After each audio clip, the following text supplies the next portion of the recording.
Well, then he sends me a side shot. Literally, the damn door fell off. All the welds broke. The whole back door, should be on a slant like this, as a ramp. The whole thing's laying flat on the freaking ground. Just broke.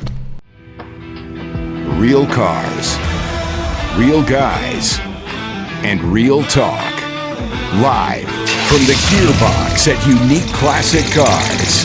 Welcome to Motorhood. And we're back. That's actually Bob Uecker from Major League. Major League. Yeah, remember that? And we're back. Those guys drank their way through that whole season. Yes. Just pounded, right? I mean, the guy was loaded. Yeah. If you're going to call baseball games, that's the way you got to do it. Oh, do you remember Harry Carey when he was calling for the Cubs? Holy cow. Yeah, and that was when they were highlighting well-endowed women in the stands. Oh, my. Yeah, so Harry liked the busty girls. Is that why... that must be why he had the Coke bottle glasses. Speaking of Coke bottle glasses, my wife has a pair that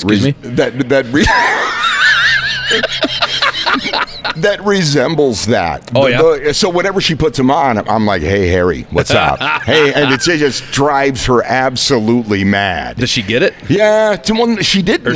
She didn't until I showed her. I'm like, "You look just like Harry Carey." Yeah, wow. Your old silver tongue strikes again. Or Ralphie from Christmas Story. Christmas Story? Yeah. Oh, I was gosh. like, the big... For some reason, the big frames are in right now. Yeah. Right, with women? Yep. And it's just like, I don't... No, don't get it. not happening. What'd you do this weekend? Well, I tell you what I did this weekend. I worked with my wife this weekend. My wife has a regular job, right? 9 to 5 type thing. Mm-hmm. And then she has a lot of extracurricular activities. Sure. Right? She has her Pilates classes. She has her fashion blog that she works with. Which, by the way, she's awesome at. She's on the fashion side. Well, here's the thing about this. You don't know this, but I'm her consultant. And I'm... Does that hit the least masculine things you could possibly say? No, that hits the least believable thing you've ever said. It's not. I swear to God, the photos and stuff. She's like, "Can we go take some photos?" Yeah. Right. And I just kind of go along. Mm-hmm. But I have a theory when it comes to wives. When you're young, I've been divorced. Right. Mm-hmm. When I was really young, I got divorced. But I learned this through the years. We perceive women as crazy. Right. And they perceive us as crazy. So they perceive us as ignorant, insensitive, and they'll say stupid. And you ever notice that? It's not caring. Yeah, we just kind of gotta go with the flow, because if you follow 30 and 40 and 50 something women specifically, and I spent the last decade talking to them, mm-hmm. They're always on one thing and then moving to the next. Mm-hmm. Have you heard this? This latest thing among them is astrology. Astrology is a big thing right now. Really? Yeah, I'm not kidding. And there's these women that are on social media now talking about how they are discussing the future of the Earth with aliens. And listen to this, we are star seeds that have been sent from other galaxies to learn here, and all of these women are enlightened and are reaching the 5th dimension, and the rest of us are just standing back and kind of waiting to evolve with them.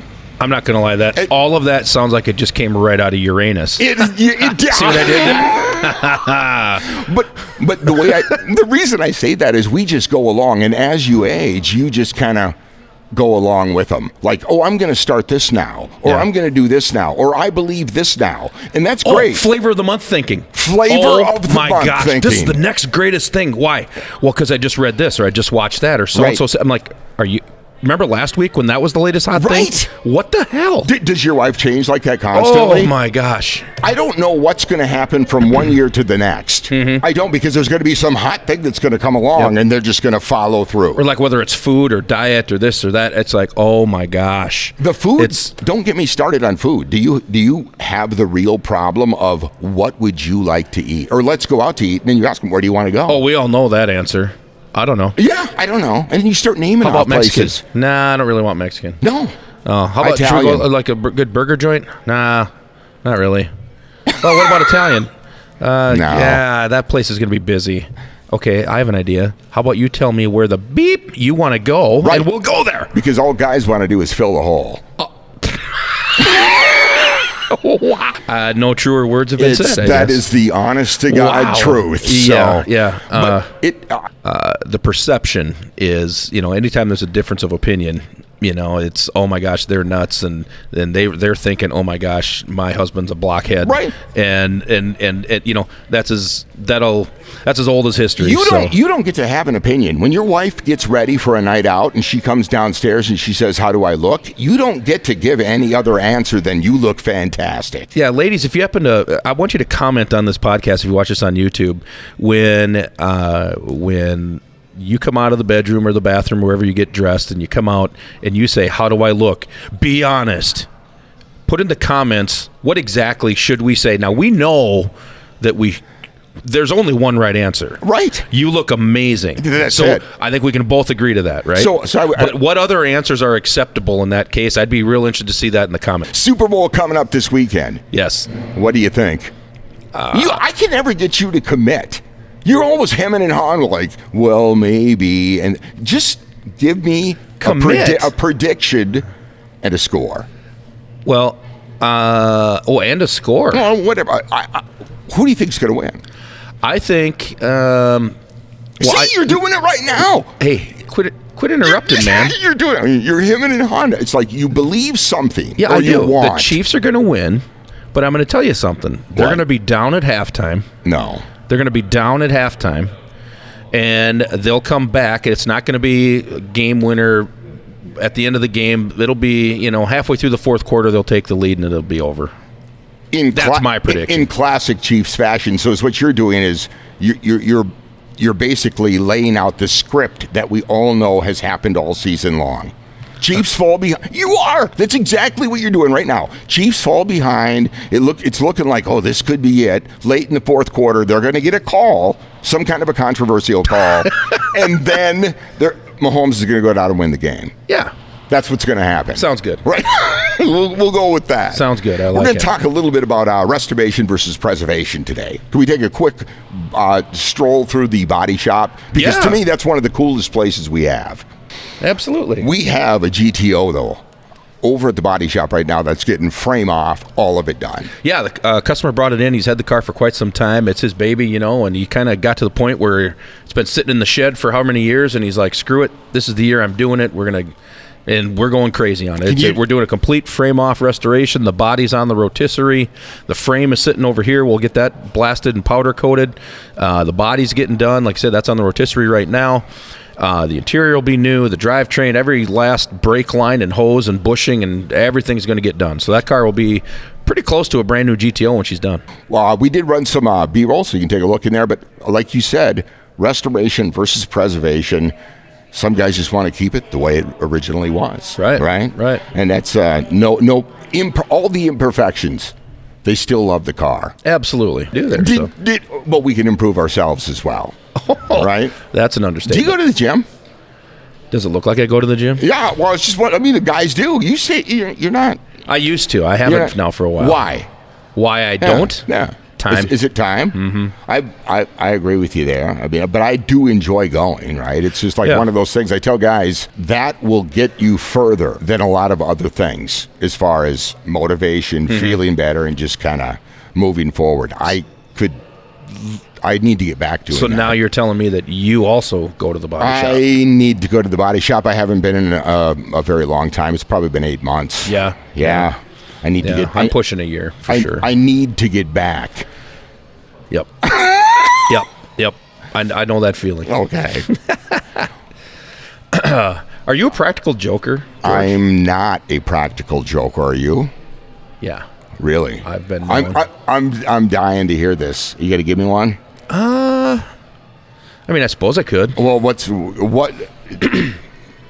I'm dying. It's a little long-winded, but I'll try to shorten it up. Okay. So, Jay, who you mentioned that does all our videos and everything else over at the Deed. So, we've worked together prior to Unique. We worked together in the new car business back all the way to the mid-'90s. Okay.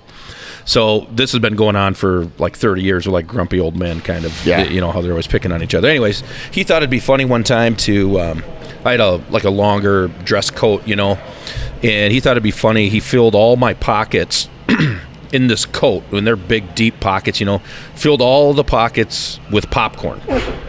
Inside, you know, the lapel pocket, the outside pockets, I opened my desk drawer, popcorn everywhere. And I said, hey, you know, ha, ha, ha, and they're all dying laughing. And I'm like, that's a good one. I'm cool with it just as long as you can take it.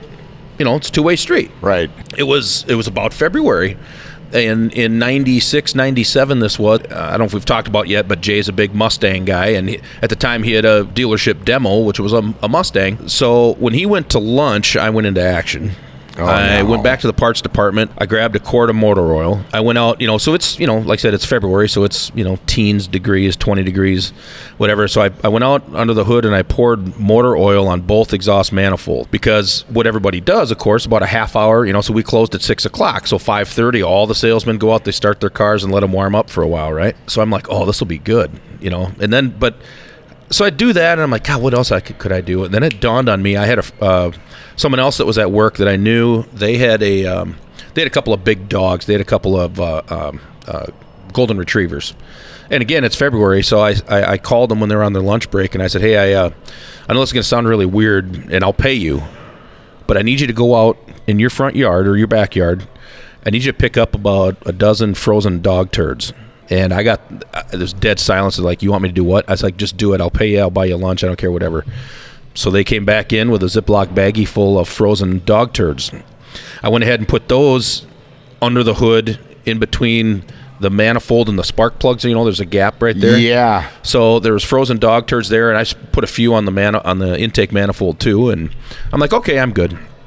So 5:30 comes around, and all the salesmen go out, start their car, and about 20 minutes goes by, and all of a sudden you look out the showroom windows, and here's Jay's Mustang, smoke billowing out from under the hood. Oh, my. I mean, you can hardly see the car. Smoking like crazy. So I was the only one that saw it. So I'm sitting on the higher desk that was down there, and I'm like, oh my God, guys, look. And everybody panics. They all run out there. I'm in the office pissing my pants, laughing. Right. Jay opens the hood, and blah, you know, big ball of smoke comes out, you know. So he leaves the hood open, and they run it, and they're like, oh, good one. You know, they figured it out that somebody dumped oil on. And okay, so it gets to be a little after 6 o'clock. Everybody drives home. Well, at the time, Jay lived about 15, 20 miles away. So he stops at the gas station in the little small town where he was driving to. About halfway, he said when he turned the heater on, why does it smell like dog shit in here? And it was so funny. So then he opens the hood again, and then he saw the reason why it smelled like dog crap. And I have to say that's one of the ones I am the most proud of. We'll talk about maybe some pranks moving on in the future, but that's one of my ones that I'm the most proud of. That's stood the test of time. That's almost 30 years ago. It's weird that you bring that up, because my father and you must think a lot alike. Because listen to this. One of the things that they did was took Limburger cheese and stuck it on the exhaust manifold, right? That's nasty. No, it was disgusting. I think I'd rather have the dog crap. And that stuff just melted and worked its way over, right? And it just, you can't get that smell out of your car. No. Right? No, it's gross. So when you bring that up, I'm like, is that a thing among car guys? It must be. Sticking something on the exhaust manifold? And it's best in the wintertime, because I knew he'd have to turn the heater on. Oh, my God. So that happened. Just going to leave that lay there. That is a great story. Now, somebody's going to do that. Oh, I hope right? so. I hope so. Tons of people do it.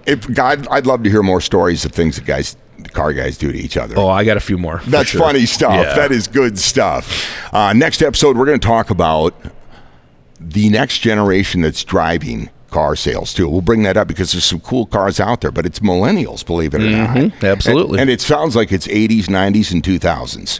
Those are the vehicles. Yep, the OBS trucks. That generation loves those, and and then now your Camaros and the second iteration of the GTOs and that kind of stuff. That's where it's going. I was taking a walk up the aisle on social media and just comments from some of the younger guys when like we had a GTO that was out here. Was it an 05? Yep. It's not here today. What happened? That's Sold. It's gone. No, it's gone. Yeah. It shipped.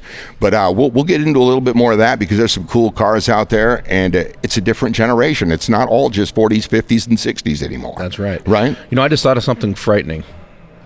With the generation now of all these electric vehicles, where do you put the dog turds on a Tesla? We got to figure that out. We have to figure out. That's a problem. What would be pranking an electric vehicle? Oof. That sounds like another episode. That does sound like another one. That'll be on. Well, we'll get to it at some point. You don't like to talk about EVs a lot, but they seem to be evolving, and I don't like this. But there are guys that are taking classic rides and making them EVs. Oh, don't get me started. I mean, I can appreciate the technological prowess it must take to do that. I appreciate that. But beyond that, I don't like it.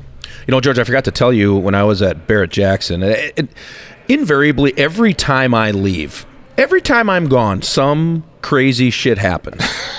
Every single time. I tease Mandy, who's the CFO here, I'll be literally driving to the airport, and the phone rings. It takes me, I don't know. I have to think about if I want to answer that phone. Oh, I hate Anytime that feeling. I get a phone call, when I'm on the way to the airport, or when I get to the airport and you touch ground and the phone is ding, ding, ding, ding, ding, ding, ding, and I'm afraid to even look, right? Right. So, I forgot to tell you this at Barrett-Jackson. This happened again, of course, except it was my brother this time. He sends me, I get, ding, ding, ding, and I could tell it was a text with a few pictures. And he sends me a picture of, we have an enclosed trailer. We go and pick up, and by the way, the trailer is 8 months old. I mean, it's a brand new trailer, okay? 24-foot enclosed trailer with a side escape hatch, nice car hauling thing, right? He sends me a picture, and at first I'm just looking at it straight on from the back of the trailer, and the door's open, and the trailer's empty. I'm kind of like, okay, so what? Well, then he sends me a side shot. Literally, the damn door fell off the trailer. How does that happen? All the welds broke. Where it opens up, the welds at the bottom where it's hinged, all the welds broke. The whole back door, should be on a slant like this, as a ramp. The whole thing's laying flat on the freaking ground. Just broke. Please tell me they weren't driving something on when that happened. No, they opened it up just like you would any other day, and then it fell flat to the ground. Just the cables, broke everything. How does that happen? It wasn't even a 1-year-old trailer. I mean, it was ridiculous. That's insane. So, Stuff like that happens. Well, those are the things that we deal with on a daily basis here. Oh, my gosh. Right, it does. I mean, it's not all a bed of roses, right? No. But our mission, and by the way, we had a company meeting this morning. No, I like this. I like this. It takes us all. And I say that because when somebody calls here and they're looking to buy a vehicle, and I've sold tons of them across the country where the people never even make it out here, right? They are relying on all of us, right? Correct. And that starts in the shop, sales department being transparent, explaining to them we've got shipping, the front office, all of it, right? Yeah, exactly. Yeah, you referenced the meeting this morning. I talked about me versus we mentality. Yes. And me is very self-centered, self-serving, and we is how you get things done. You don't. John Maxwell says, you hear people say, "Oh gosh, it's lonely at the top." Well, if it's lonely at the top, you're not leading; you're just taking a hike, because leaders bring people with them. Right. And so it's all this talking about.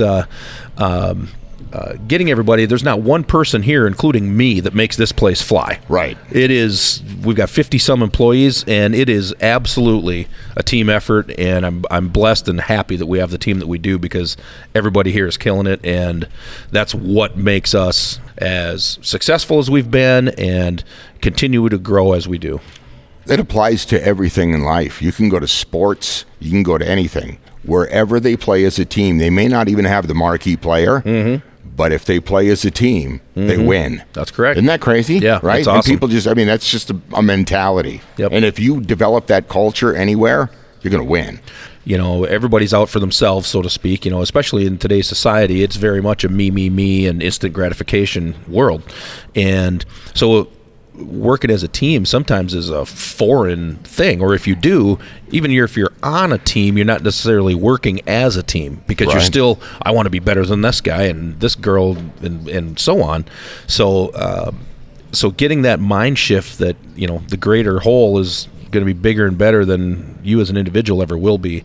It's not automatic. No, it can happen. It does, and it has happened here. I said that to you when we wanted to start this. I was like, I'll tell you this about the classic car industry. It's very competitive. Oh, very much. That's what I would say, because if you log on, if there's a vehicle that somebody's looking for, odds are they're going to find it in multiple locations around the country. Why are they going to buy it from you? Because of the excellent customer service experience. Right. That's exactly what it comes down to. So I love it. That's what I said. You've got the guys. We just have to expose these guys to the world. Yeah. And let them see them. Yep. And meet them, right? And understand. So next week, we're going to talk about some of the new generation, right? You have to. Otherwise, if you're not growing, you're dying. And if we're not moving forward, paying attention, and even trying to anticipate what the next great thing, the next desirable genre is, we're going to be behind the eight ball. So we got to stay on it. If you had to pick one vehicle, I'm sure there are going to be a lot of them, but if you think of one that's going to stand out with these younger guys and be their classic, I don't even have to think about it. I mean, after being here for a year, it's those GTOs. To me, they just get more and more valuable and more desirable as we move along. And I didn't understand that when I came in here and looked at a 95, 96, right? Yeah, I didn't get it. But man, those guys that age get it. Oh yeah, because that was at that time that was the newest and coolest muscle car. Because 05, 06, that was before the GM and Ford got back into the muscle. So all of a sudden 07 is when the GT500 Shelbys came out, and 2010 is when the new Camaro came out. Yep. And then what was it, 08 when the Challenger came back, and but prior to that there really wasn't much. No. So we kind of went through a stagnant period. Oh, very much right? so. Yeah. Right? Because you get back to the early 70s, and then there was a period there, minus the G-bodies, I would say, that you ran into in the 80s that was it was vanilla. Yes. Vanilla ice. So we'll talk about some of the newer classic cars, right? The next generation. And when in doubt, gas it. Just hit the gas, man.